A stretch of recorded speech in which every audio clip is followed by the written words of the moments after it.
فاز جدید پروژه ضد بشری کلید خورد.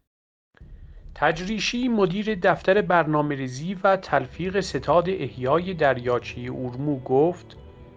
وقتی متوجه شدیم که علیرغم توافق با وزارت نیرو و قوانین مشخص درباره حقابه دریاچه اورمو مسیر آب به دریاچه بسته شده، به وزیر نیرو، مدیر حوزه و معاون وزارت نیرو نامه نوشتیم، اما آنها اینگونه پاسخ دادند: بارش‌ها کم است. از آنجایی که هر ساله چیزی حدود 80 سانتی متر از آب دریاچه تبخیر می شود، اگر حقابه موجود به دریاچه داده نشود، هر ساله 20 سانتی متر از تراز دریاچه کم شده و در نتیجه تا 5 سال آینده شرایط این دریاچه به وضعیت اسفناک و نقطه قبل از شروع احیا برخواهد گشت.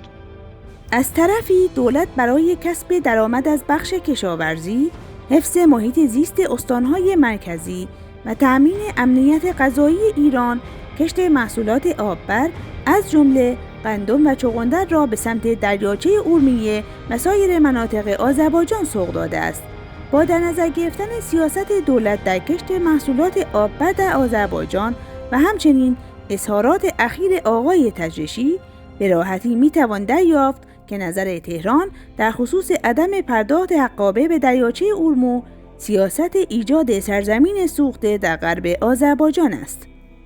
سیاستی که طی چند سال گذشته با اعتراضات عمومی مردم آذربایجان مواجه شده و دولت را مجبور کرده بود تا اجازه سرازیر شدن برخی رودخانه‌ها به دریاچه اورمو را بدهد.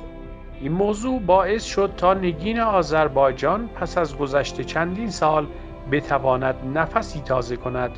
اما با فروکش کردن مسئله دریاچه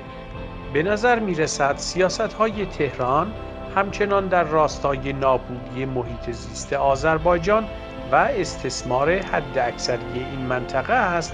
تا زمینه را برای مهاجرت ترک‌ها به سمت مناطق مرکزی ایران فراهم آورد. مسئله استثمار به همراه تخریب محیط زیست صرفاً مختص دریاچه اورمو نیست.